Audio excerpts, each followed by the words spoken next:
लड़कियां तुरंत पकड़ाई दे जाती थी। एक लड़की आगे बढ़ी, कहने लगी, एरी रुक्मिणी, जा गोरे बदन पर थोड़ा पर्दा डाल, तू तो बहुत जल्दी से पकड़ाई दे जाती है। रुक्मिणी कहने लगी, दीदी सुंदरता देना या ना देना ये तो भगवान की लीला है।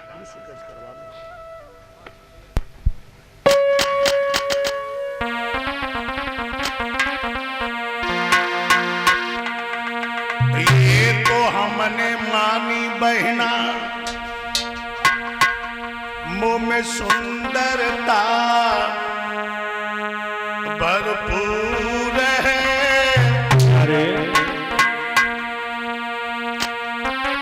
ये तो महिमा राम की, हमरा क्या कसूर है।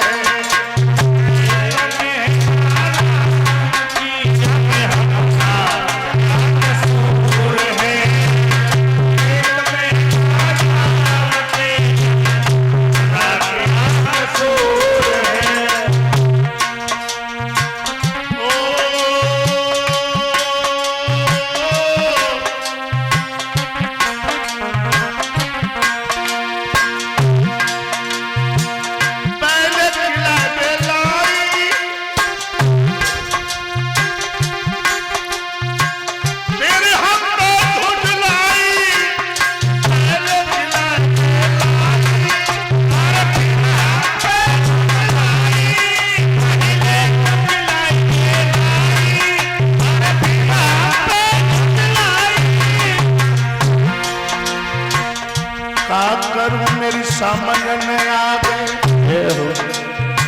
रुक्मिणी तो मजबूर है। ये तो मैं राम की, हमरा क्या कसूर है। ये तो मैं राम की, हमरा क्या कसूर है। ये तो मैं राम की, हमरा क्या कसूर है। दीदी सुंदरता देना या ना देना ये तो भगवान की लीला है। खेल हो गया बंद। जब खेल बंद हो गया और रुक्मिणी अपने घर पहुंची,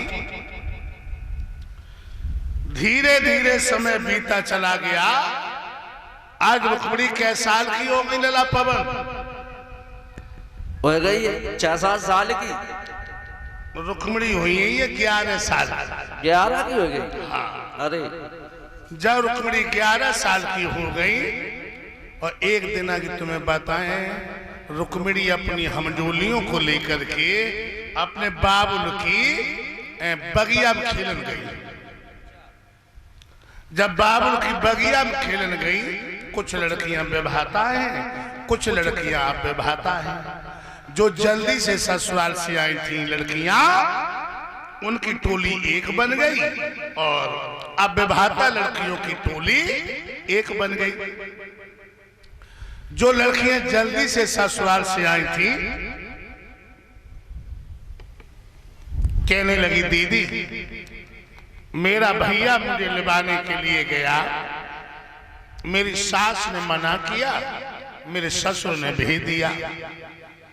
दूसरी लड़की आगे बढ़ी, कहने लगी, दीदी मेरा भैया लिबाने के लिए गया, मेरे ससुर ने मना किया, लेकिन मेरे पिया ने भेज दिया। जो राजा की लड़की थी रुक्मिणी कहने लगी, सखियों यहाँ पे खेल खेलने के लिए आई हो या ससुराल की कहानी कहने के लिए? ससुराल की कहानी कहने के यहाँ पे दंग नहीं है।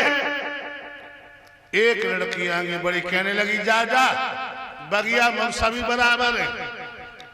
दूसरी आगे बड़ी, कहने लगी, किन के मुंह लग रही है? अगर जाकर ससुराल होती ना तो इसे भी ससुराल की कहानी अच्छी लगती।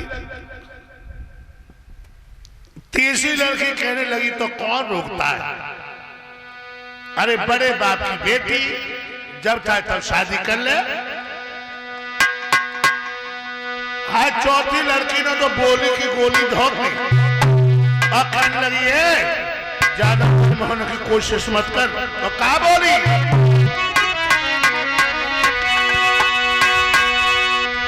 अरे तेरो बबला का भिखारी है कुल्ला वाली है, तेरो बाबुल का भिखारी है वाली है, बाबुल का भिखारी है वाली है।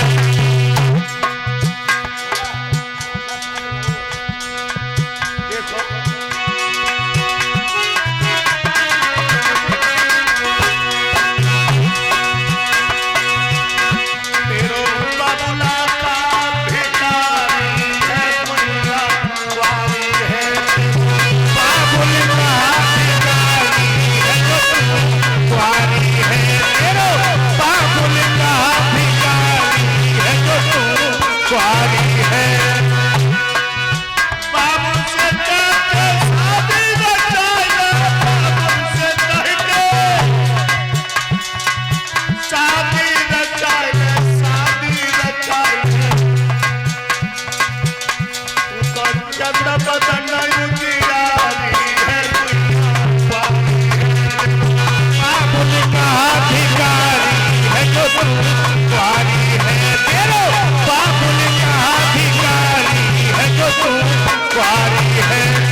मेरे भैया रुक्मिणी कहने लगी है सखियों शायद तुम्हें अपने अपने पतियों पर नाज है। मैं गंगा की तरफ हाथ उठा के कह रही हूं मैं ऐसा पति ढूंढूंगी जो मेरे पति के सामने तुम्हारी पति सर चरणों की धूल होंगी, धूल होंगे। एक लड़की कहने लगी जा जा जब गंगा पार को गोदन ढूंढिए तो हम तुझसे बात कर लूंगी। मेरे भैया आज बड़ी सखियों के मध्य से निकल गई।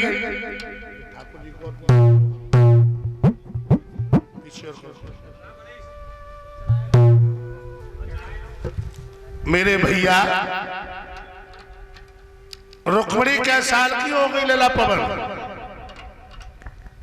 2 साल 3 महीना हो गई। अब रुक्मिणी हो गई है 18 साल की। 18 हो गई? 18। अच्छा। एक दिन रुक्मिणी हटा पे खड़ी अपने केसों को सुखा रही थी और तब तक देव ऋषि नारद अपने पीड़ा को बजाते हुए निकले और बड़ो मीठो गीत गाते हैं।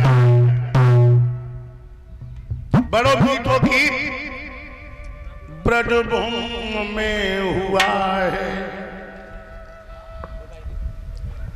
अवतार कन्हैया का,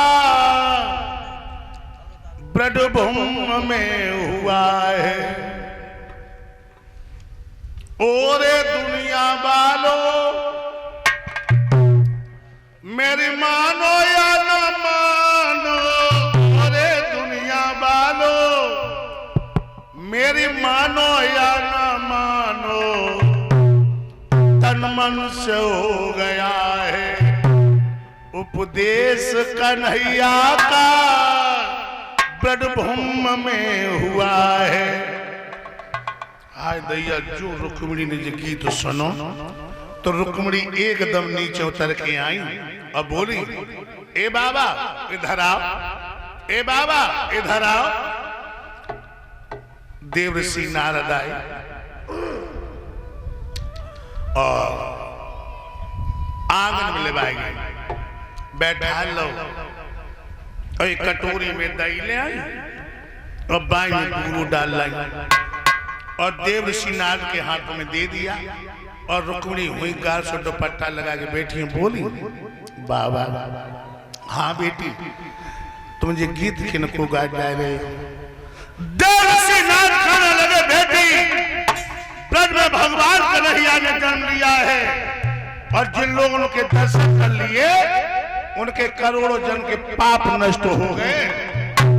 रुक्मिणी कहने लगी, अच्छा बाबा एक बात में जरूर बताओ, अब भी राहत कहां है?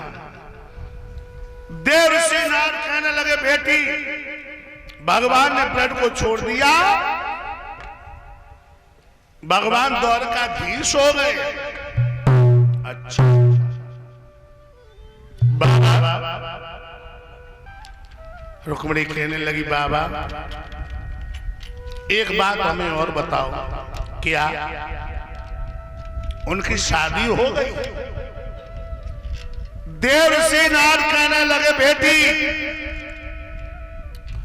उनके बड़े भैया बलराम की शादी हो गई और कन्हैया की अब शादी ना है भाई। मेरे भगवत प्रेमियों, जो जा बात रुक्मिणी ने सुनी कि कन्हैया की शादी ना है भाई, मेरे भैया एक कार्यकर्ता इधर आ जाओ, भैया जी कमंडल जी माता ला रही है और माता चावल अपने पास ही रखियो, अबे चावल अपने पास ही रखना, जब सुदामा जी जाएंगे तब चावल में चढ़ाइयो, ठीक है?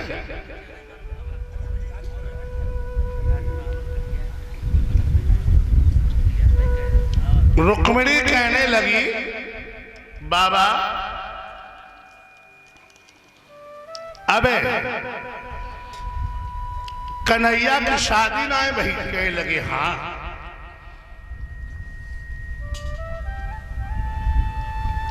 जैसा कि मैंने कल भी बताया था,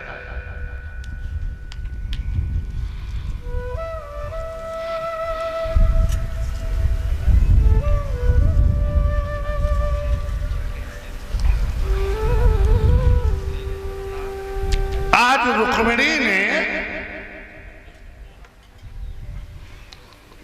मन ही मन में संकल्प किया कि अगर गलबैया पड़े तो कन्हैया के संजू माला आ गई। आ जाओ,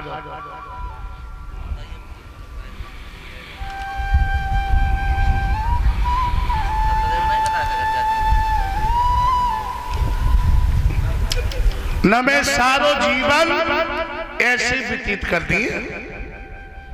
और एक बात और बताऊं भाई, जाके घर में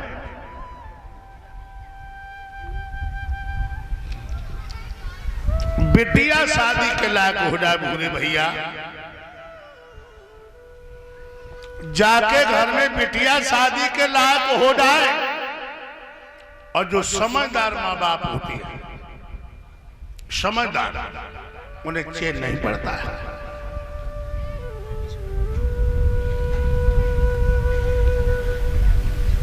वे सोचने लगते हैं और समझदार व्यक्ति अपनी बिटिया की चाल से समझ जाता है कि मेरी लाडो शादी के लायक हो गई। और जो गफलत की नींद में सोते रहते हैं,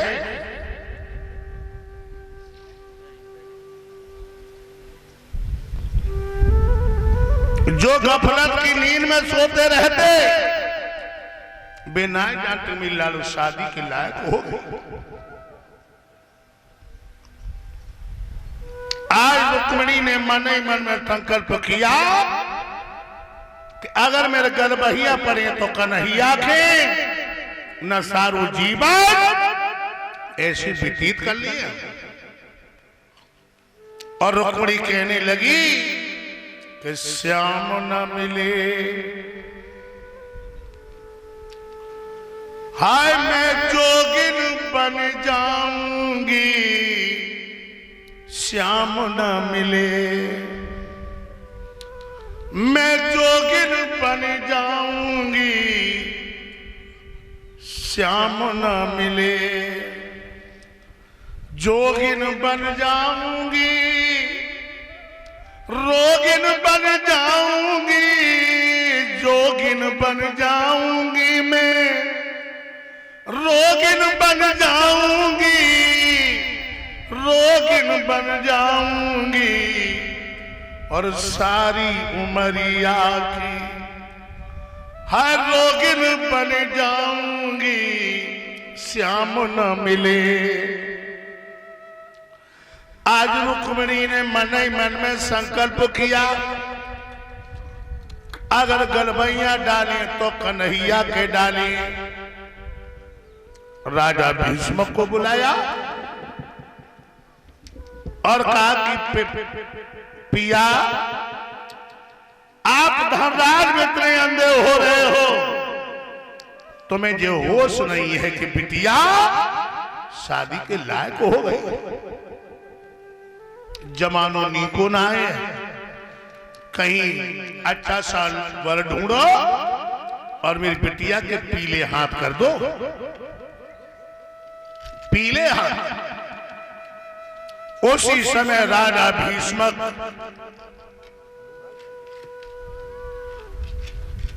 अपने दरबार में पहुंचे। जब अपने दरबार में पहुंचे और कहने लगे हैं सरदार, कहिए महाराज। सरदार, हाँ। क्या तुम्हें बुखार आई हो? नहीं तो तुम देख रहे हो हाँ। मेरी बेटी शादी के लायक हो गई, समझे? हाँ। मेरी बेटी शादी के लायक हो गई। अगर तुम्हारी नजर में कोई सुंदर राजकुमार हो, चरित्रवान हो, गुणवान हो, धनवान हो, तो निसंकोच होकर हमें बताओ, मेरी बेटी का दूल्हा बने, मेरा दामाद बने। बिटिया क्या साल की है? मेरी बिटिया हो गई है 18 साल। 9 साल के दो बताए थे। बना बेवकूफ हो क्या? कहीं 9 दूनी 18। तो कहा अपनी बिटिया देखो करिए, कुल काम होते। एक लड़का बताओ, एक लड़का, अच्छा लड़का बताओ, चरित्रवान हो, गुणवान हो, धनवान हो। एक लड़का है हमारी नजर में। कौन है? धर्मराज युधिष्ठिर। सरदार, हाँ। लड़का तूने बहुत अच्छा बताया। हाँ। चरित्रवान है, गुणवान है, धनवान है, बिल्कुल। और जो धर्म के प्रतीक है। हाँ। लेकिन वजह एक है, क्या? कि दुर्योधन अधिकार नहीं दे रहा है। कल उनके घर में धर्मार छिड़ेगी, आज पैर की चेचक में मेरी बेटी को चैन नहीं आएगा। और उस लड़के को नहीं देनी चाहिए अपनी बेटी जिसकी रोजी और रोटी का कोई ठिकाना ना हो। तो फिर महाराज उस दुर्योधन के लिए ही कर दो। सरदार, हाँ। जितना खाते उतना कम से कम अकल रखा करो। क्यों? पंडवा हाथ में हाथ धर के बैठेंगे। बात तो ये भी सही है। भाई वहां तो लड़ाई होनी, ये निश्चित तय। इसलिए कोई और लड़का बताओ, बहुत बड़ी दुनिया है भाई। एक लड़का और है हमारी नजर में, श्रोडपुर का राजा बाड़स। सरदार, हाँ, लड़का किससे बता रहे हो तुम? श्रोडपुर का राजा बाड़स। श्रोडपुर का राजा बाड़स हाँ, सुबह से लेकर शाम तक शराब पीता। हाँ, कौआ कौन सी गंदी चीज नहीं खा सकता, और शराबा कौन सा बुरा काम नहीं कर पाएगा। महाराज जो लोग शराब पीते हैं वो सबसे बड़े लोग कहलाते हैं। सरदार, हाँ, कैसी बात कर रहे हो तुम? मैं सही कह रहा हूँ। क्या? जो लोग शराब पीते हैं वो सबसे बड़े लोग कहलाते हैं। शराबा कभी बड़ा नहीं होता है। अच्छा, बुरे भैया,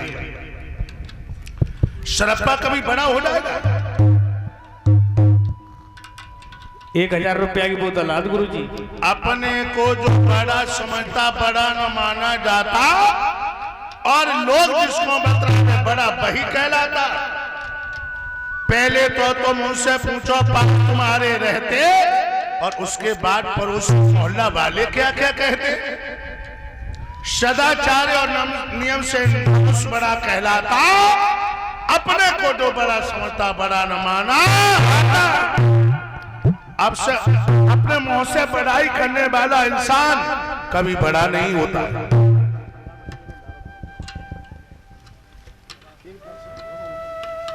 हम तो इन्हीं को जानते हैं जो लोग बड़े होते हैं। तुम कोई नशा करते? नहीं तो नहीं, नहीं, तुम कोई नशा करते? कोई नशा नहीं करते। निश्चय नशा करते।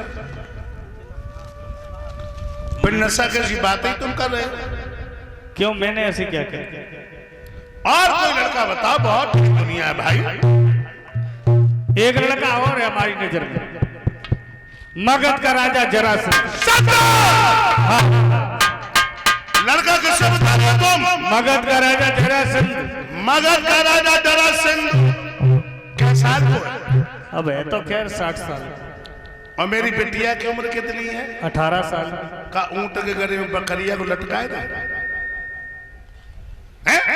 महाराज, दौलत के चक्कर में लोग फिर उम्र नहीं देखते। सतदेव, जब बात सही है। बिल्कुल सही है महाराज। दौलत के चक्कर में तुम चाहो तो तुम्हारी दूसरी शादी हो जाए। कह रही? हाँ, पूरे भैया, हमारे कौन से कोल्ड मील भट्टा चल रही है? कमी काय की बात की हमें सब कुछ अरे पता। सुनो तो पहले मेरी भाई, सुनाओ। दिन चलो जा तो बक बक में पवन, दिन चलो जा तो बक बक में, और रात चली जा धक धक में। और कछु टाइम जो बचा था तो थाने में चलो गो, आज चौकी में चलो गो, कौन बोतल लग रही, कौन इंजेक्शन घुसा रही। जब 1 घंटा रोकर तब, और का और दूसरों और कर लो, और का तुम्हारे 2 भैया जी नहीं दिए तुम्हें।